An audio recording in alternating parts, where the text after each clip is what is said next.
Shalom Bapak Ibu yang terkasih, kita bersyukur kepada Tuhan oleh anugerah kita diberi hari yang baru. Sebelum kita memulai, mari kita berdoa. Bapa, terima kasih buat hari ini, Engkau memberikan kami hari yang baru. Kami akan membaca firman-Mu, berkati dan berbicaralah kepada kami. Demi nama Yesus kami berdoa, amin. Pagi hari ini saya mengajak kita untuk membaca di dalam Amsal pasal 11, ayat yang ke-16 hingga 31. Saya mengajak kita membaca ayat yang ke-24, 25, 28. Amsal 11 ayat 24. Ada yang menyebar harta tetapi bertambah kaya. Ada yang menghemat secara luar biasa namun selalu berkekurangan. Siapa banyak memberi berkat diberi kelimpahan. Siapa memberi minum, ia sendiri akan diberi minum. 28. Siapa mempercayakan diri kepada kekayaannya akan jatuh. Tetapi orang benar akan tumbuh seperti daun muda. Demikian jauh pembacaan firman Tuhan. Bapak Ibu yang terkasih, pada umumnya orang berpikir ketika ia memiliki harta yang banyak, uang yang banyak, maka hidupnya akan bahagia. Sehingga orang selalu berusaha untuk berhemat. Tetapi firman Tuhan di sini mengatakan ada orang yang menyebar harta semakin kaya, ada orang yang berhemat secara luar biasa tetapi berkekurangan. Ini bukan berarti kita tidak boleh berhemat, kita tidak boleh menabung. Sangat perlu untuk berhemat dan menabung. Itu artinya kita tidak boleh berfoya-foya atau melakukan pemborosan. Namun firman ini juga mengingatkan kita bahwa siapa yang menaruh hidupnya pada kekayaan akan jatuh. Apa yang menjadi tujuan kita ketika kita menabung? Apakah ingin mengelola apa yang Tuhan beri supaya Tuhan tetap dimuliakan? Atau demi untuk keegoisan kita sehingga kita tidak mampu lagi bisa berbagi karena kita terlalu mengandalkan harta dan uang demi untuk menjamin hidup kita. Jikalau kita menaruh harapan kita pada uang, pada harta, pada kekayaan, itu berarti tanpa sadar kita sudah menjadikan itu Tuhan kita, Allah kita, ilah kita. Dan itu bertentangan dengan hukum yang kedua. Siapa yang mengandalkan dan menaruh hidup pada kekayaan akan jatuh. Ya, karena andalan kita bukan harta, bukan uang. Tuhan memberi itu kepada kita supaya kita bisa mengelola dengan baik. Tetapi jikalau Tuhan memberi lebih, itu berarti Tuhan ingin memakai kita untuk menjadi berkat. Banyak orang di dalam kekhawatirannya sampai berhemat dengan luar biasa, tetapi tetap berkekurangan. Sampai-sampai tidak bisa lagi berbagi karena terlalu khawatir akan hidupnya dan masa depannya.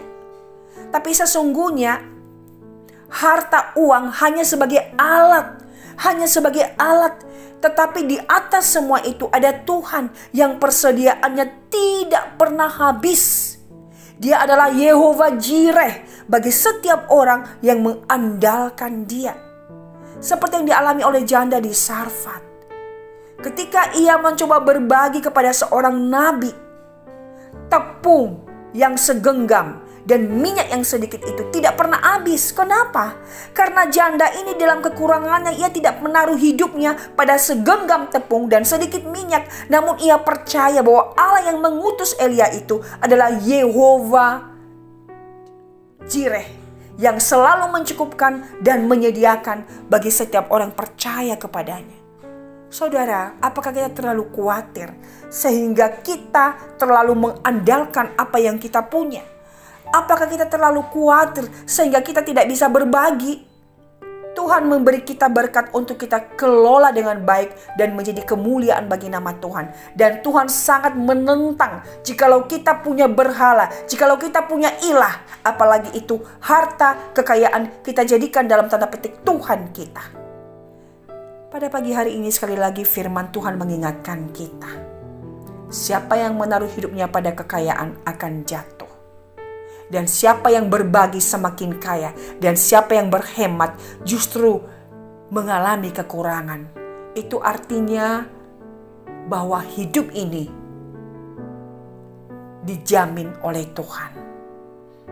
Jangan karena kita terlalu berhemat sampai pun kita tidak bisa berbagi dan menutup pintu berkat yang seharusnya Tuhan bisa memberi lebih ketika kita mau mengasihi dan berbagi dengan sesama. Saudara, mari kita jalani hidup ini dengan mengandalkan Tuhan, dengan bersandar sepenuhnya kepada Tuhan. Mengapa? Karena persediaan Tuhan tidak pernah habis dan Dia selalu punya cara yang ajaib untuk memelihara kita dalam situasi kondisi apapun. Andalkanlah Dia karena Dia bisa dipercaya. Kiranya firman ini sungguh boleh menjadi berkat buat kita. Mari kita berdoa. Bapa, ampuni kami harus akui di mana kami seringkali khawatir. Namun sesungguhnya terbukti sepanjang hidup kami, Tuhan sangat nyata memelihara kami dengan begitu cermat, dengan begitu ajaib. Ajar kami untuk tidak egois dan tidak menjadikan harta uang menjadi berhala yang bisa menjamin hidup kami. Tetapi biarlah fokus kami, pandangan kami selalu tertuju kepada Tuhan, yang menjadi sandaran kami, yang dengan cara yang ajaib sanggup memelihara hidup kami dalam situasi kondisi apapun. Jangan Engkau biarkan dan jangan Engkau izinkan hati kami melekat kepada harta dan uang. Sebab yang menjamin hidup kami adalah Tuhan yang hidup. Tuhan yang sanggup berkarya di dalam hidup kami dalam situasi kondisi apapun. Tolong kami agar di dalam berkat-berkat yang Engkau berikan, supaya di sana kami bisa menjadi berkat. Karena kami tahu Tuhan yang memelihara hidup kami hingga hari ini. Pakai kami untuk menjadi berkat di mana Engkau mau memakai kami kepada orang-orang yang Engkau pertemukan. Terima kasih Bapa. Di dalam nama Tuhan Yesus kami sudah berdoa. Amin. Tuhan memberkati.